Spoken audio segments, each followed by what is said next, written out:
O Bra Notícias está no ar nessa terça-feira que está gelada em Porto Alegre, região metropolitana. Daqui a pouquinho a gente vai falar da previsão do tempo, mas a Stephanie vem acertando. As temperaturas estão mais baixas comparadas à semana passada, porém está menos chuvosa. A gente está tendo uma semana de tempo firme aqui no Rio Grande do Sul. O Bra Notícias de hoje começa com um caso de polícia. Mais de 2 toneladas de maconha foram apreendidas na última segunda-feira. A ação ocorreu na BR-386 em Lajeado. Durante a ação, os policiais rodoviários federais abordaram um caminhão Ford Cargo com placas de Cascavel, Paraná, carregado de melancias. Após vistorias e com apoio de cães farejadores, os policiais encontraram 2,5 toneladas de maconha sobre a carga de melancia e o feno na caçamba do veículo.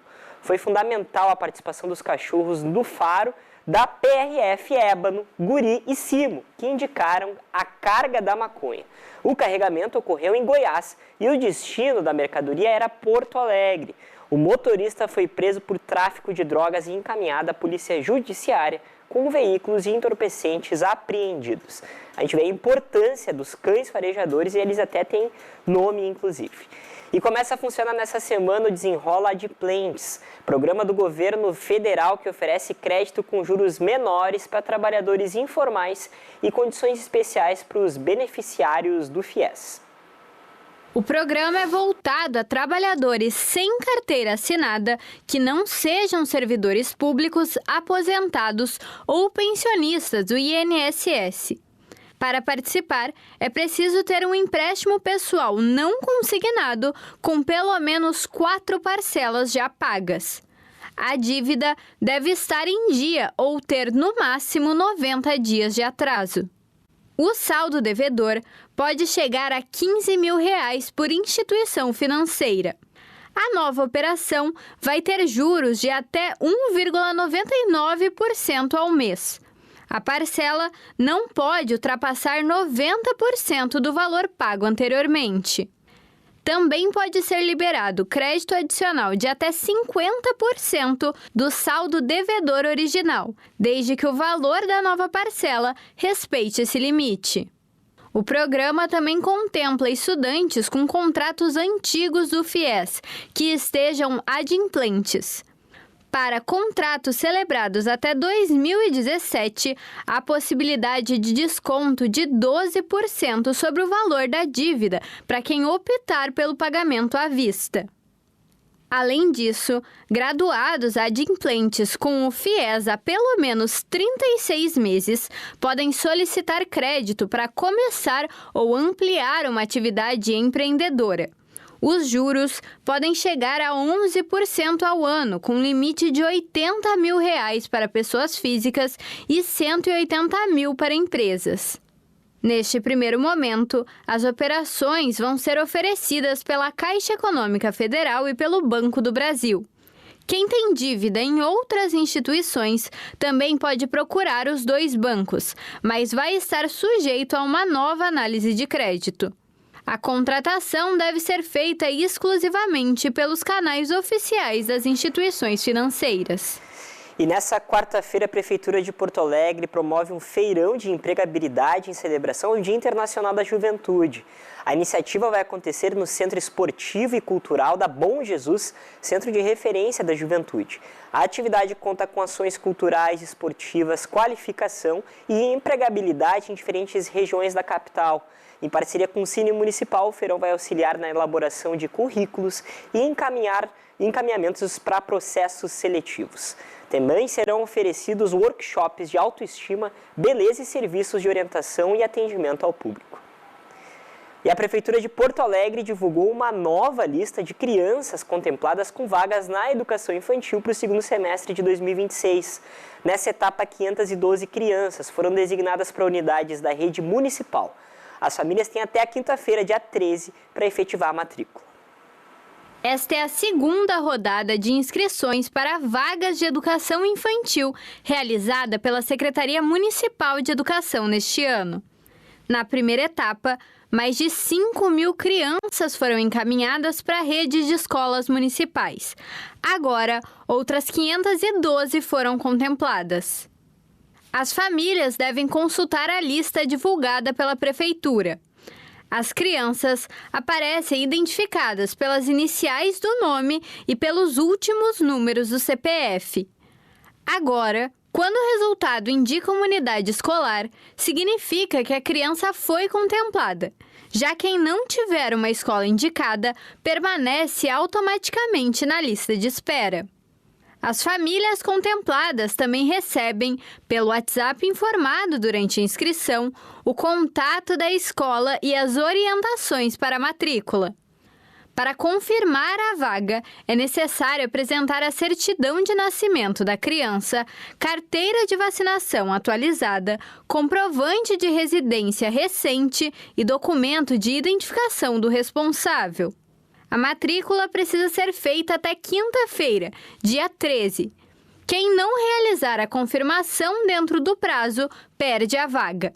Já as crianças que continuam na lista de espera não precisam fazer uma nova inscrição nem procurar a central de vagas. Para quem já está matriculado na rede municipal e deseja solicitar transferência, os pedidos começam a ser recebidos no dia 17 de agosto, diretamente na central de vagas. A orientação é garantir primeiro a matrícula na escola designada para evitar a perda da vaga. Então a gente tem até a próxima quinta-feira para fazer essa finalização em relação ao edital da educação aqui em Porto Alegre, tá?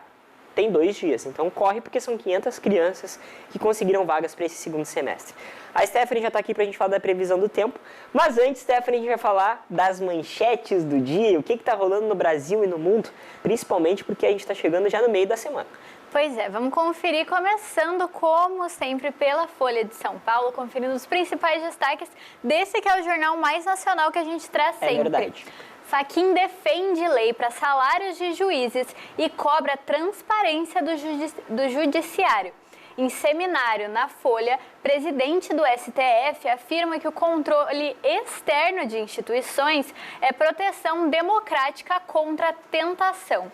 A lei de salários de juízes, né, a gente vê realmente aqui no Brasil, tem alguns benefícios até extravagantes, né? Vamos ser bem sinceros, benefício auxílio casa, auxílio educação, diferentes tipos de bolsas disponíveis para familiares, também, enfim, pede um salário mais alto, né? Defende uma lei de salários que cobra uma transparência do judiciário, ou seja, tentar uma questão mais transparente. Vamos ser bem sinceros, a gente vê juízes ganhando muito dinheiro, inclusive outras áreas nem tanto. Aqui a gente está tendo destaque para o terremoto que teve na Colômbia, que é uma imagem assustadora, tá? Terremoto destrói prédios e deixa ao menos 111 mortos na Colômbia. Esse número aqui ele foi divulgado pela manhã, mas o número atualizado já passa de 115, pelo menos pelo que a gente viu no início dessa terça-feira. Um terremoto de magnitude 7.4, aqui ó, de 6.4 a 7.4 em algumas regiões,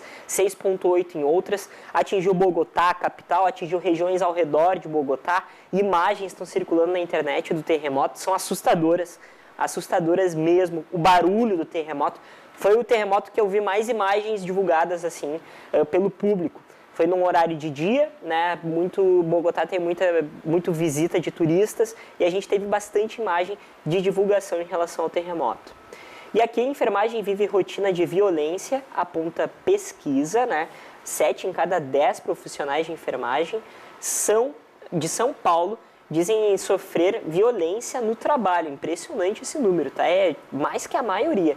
E China pede para entrar em ação do Brasil sobre tarifaço. Brasil tentando evitar com que os Estados Unidos continuem com tarifaço tão alto aqui no país e a China tentando entrar junto no mesmo bolo, né, Stephanie? A gente tem mais alguma coisa aqui para destacar? A gente tem também, El Niño afeta preços no mercado livre de energia e trazendo, né, além dos impactos que a gente já está vendo, né, do El Niño que nem chegou ainda, trazendo então os tornados que a gente já pôde ver nos últimos dias e as alterações climáticas também vai trazer aí essa alteração no mercado de energia. Claro que afeta, porque a gente tem ao mesmo tempo muita chuva em algumas regiões e estiagem em outras. E usinas hidrelétricas precisam de água. Com a estiagem, a água fica mais cara porque a energia fica mais cara porque não tem água para gerar essas turbinas e gerar energia. Vamos para a próxima manchete de hoje, a gente sai da Folha de São Paulo, vamos permanecer em São Paulo muito provavelmente, né, Stephanie? Estado de São Paulo, governo não tem orçamento para cobrir 105 bilhões de despesas. Saúde e educação são pastas mais afetadas e restrição pode ser revista. É impressionante o valor, 105 bilhões, a gente não está falando de 105 milhões. Terremoto de magnitude 7,4 castiga a Colômbia. O tremor levou pânico a grande parte do país e a gente aqui já tem mais de 130. O estado de São Paulo trouxe um número um pouco mais elevado. O epicentro foi a 250 metros de Bogotá, 250 quilômetros de Bogotá. Como eu tinha dito, eu tinha visto hoje pela manhã 115, 120, mas já passa com certeza dos 130. Para finalizar aqui, temos mais algum destaque. OMC, né, Organização Mundial, ali, diz que Estados Unidos se dispõe a conversar sobre o tarifaço, até porque está afetando muito a economia mundial. A gente fala muito do Brasil, a gente fala muito da Argentina, que está aqui do lado, mas os Estados Unidos está afetando países gigantes como a China. Não a China quer se defender junto com o Brasil. Temos mais algum destaque, Stephanie? Acredito que sejam esses os principais destaques de hoje, né? Destaques, inclusive, que são muito mais mundiais, né? Olhando também nesse contexto. O terremoto, que não tem como não ser, até porque realmente são imagens assustadoras que estão rodando aí pelas redes sociais. E aqui, ó, canais, esse aqui é mais um alerta, canais ilegais do Telegram tem mais de 1 milhão de inscritos. A gente sabe da situação que o WhatsApp ele é muito mais bem cuidado, digamos assim. O Telegram é uma rede de mensagens um pouco mais solta, um pouco mais liberal. E a gente tem aqui canais ilegais dentro do Telegram. Vamos para a próxima manchete de hoje. A gente sai do estado de São Paulo, vamos avançando para o Correio do Povo. Voltamos ao Rio Grande do Sul, Steph.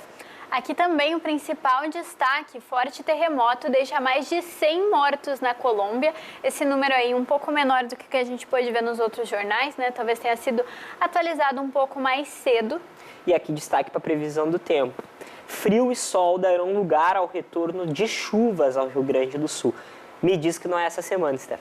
Pois é isso que a gente vai conferir em seguidinha, tá? Porque essa mudança deve acontecer já na quarta-feira. Meu Deus, não estava preparado para chuva na quarta-feira. Inclusive, eu estava adorando essa semana, tá? Tá aquele frio, mas tem aquele solzinho, dá para sentar na rua. Se bem que hoje já não tem tanto sol, tá mais nublado. Os ventos também estão um pouco mais fortes hoje e tudo isso a gente vai conferir em seguida na previsão. Vamos conferir na sequência. Plataforma reúne perfis, promessas e agendas da disputa ao governo gaúcho, uma cobertura do Correio do Povo. E mulher é morta a tiros pelo marido e Rio Grande do Sul registra o 46º feminicídio do ano. A gente vem trazendo esses números desde janeiro, números que começaram muito altos no início do ano. A gente chegou a ter 20 feminicídios até fevereiro, se eu não me engano, março. Deu uma estagnada e, ao mesmo tempo, volta e meia acontece feminicídios no estado. 46º é um número absurdo. O Brasil já chega a mais de 500 feminicídios no ano. Inclusive, o estado de Minas tinha trazido esse destaque a algumas manchetes atrás. E a gente vê agora o Rio Grande do Sul, infelizmente, mais um número. Segurança Pública está tentando agir, mas, infelizmente, não tem coisas que não se controlam. Tem coisas que animais acabam fazendo essas ações.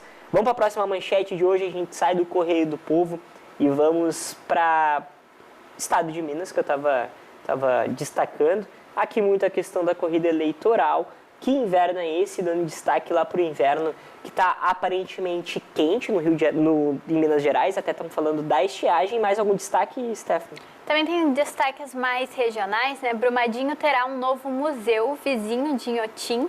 Legal. Assassinato de Gari chega a 1 ano sem julgamento e impactos da segurança jurídica que atrasa o país. Aqui um comentário, né? Claro que também temos de destaque aqui para o terremoto na Colômbia, né? Não deixou de destacar. O estado de Minas sempre muito regionalizado. Vamos para a próxima manchete de hoje e a última, muito provavelmente ainda dentro da região sudeste do Brasil. Vamos para o jornal O Dia do Rio de Janeiro. Colorido, mas infelizmente muito triste, Stephanie. Mal que se espalha, do vapor ao chefe de guerra. Segundo capítulo da série O Dia revela como o Comando Vermelho estrutura a cadeia de comando com regras, divisão de tarefas e escala de plantões para manter o controle criminoso dos territórios. A gente vê realmente que o narcotráfico, né, um tráfico internacional agora, tem uma cadeia de funcionalidade. O jornal O Dia está fazendo um material especial sobre o Comando Vermelho, como funciona essa divisão, como funciona essa hierarquia.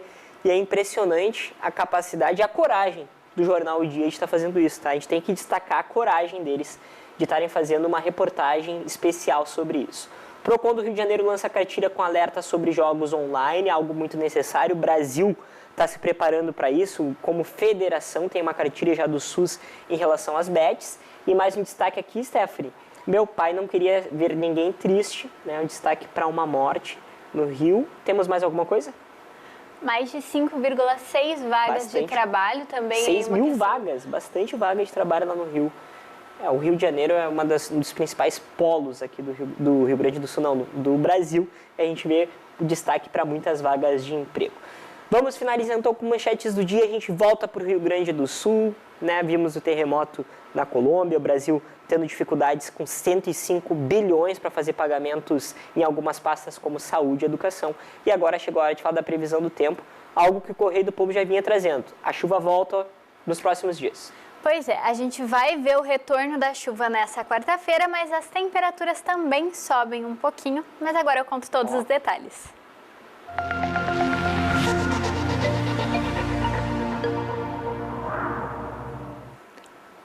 O Rio Grande do Sul registra mais uma manhã de frio intenso nessa terça-feira.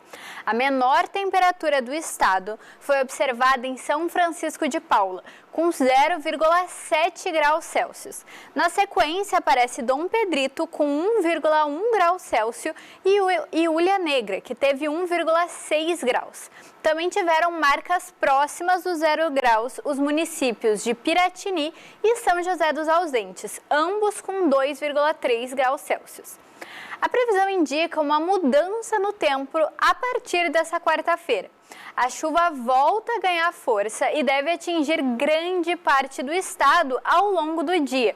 Tem chance de temporais isolados com possibilidade de raios, trovoadas e queda de granizo em algumas regiões. Inclusive, a Defesa Civil emitiu um alerta laranja, principalmente para a região norte do estado, onde esses temporais isolados devem se concentrar.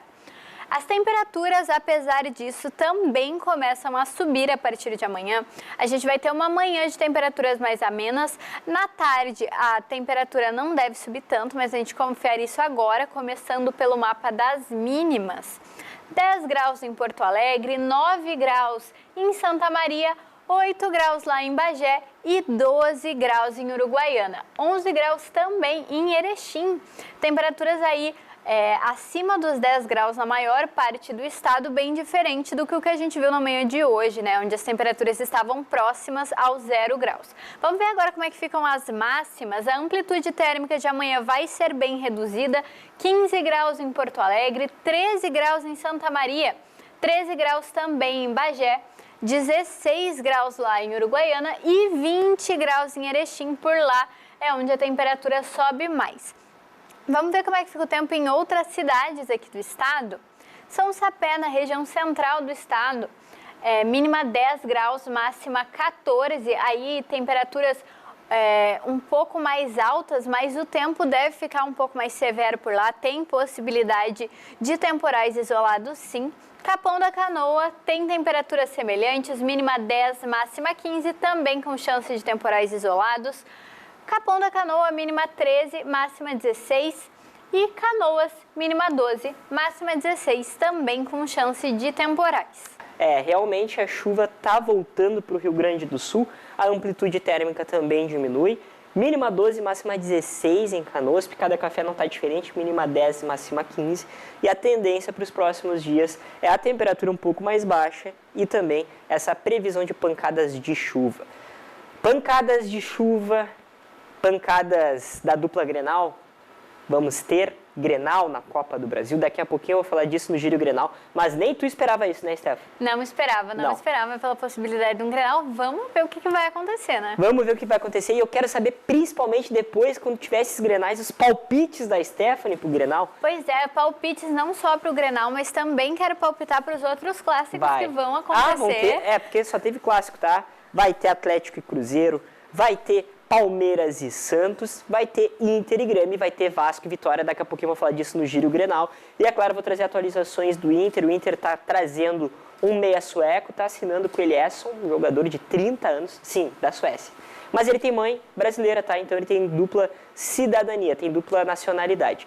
E o Grêmio tá na expectativa do croata Krovinovic, de fato, estrear e jogar bem já na próxima partida do Campeonato Brasileiro contra o Atlético Mineiro. Tá, Stephanie? Daqui a pouquinho eu tô aí no estúdio e eu vou trazer destaques da dupla Grenal. Até! Tchau, tchau!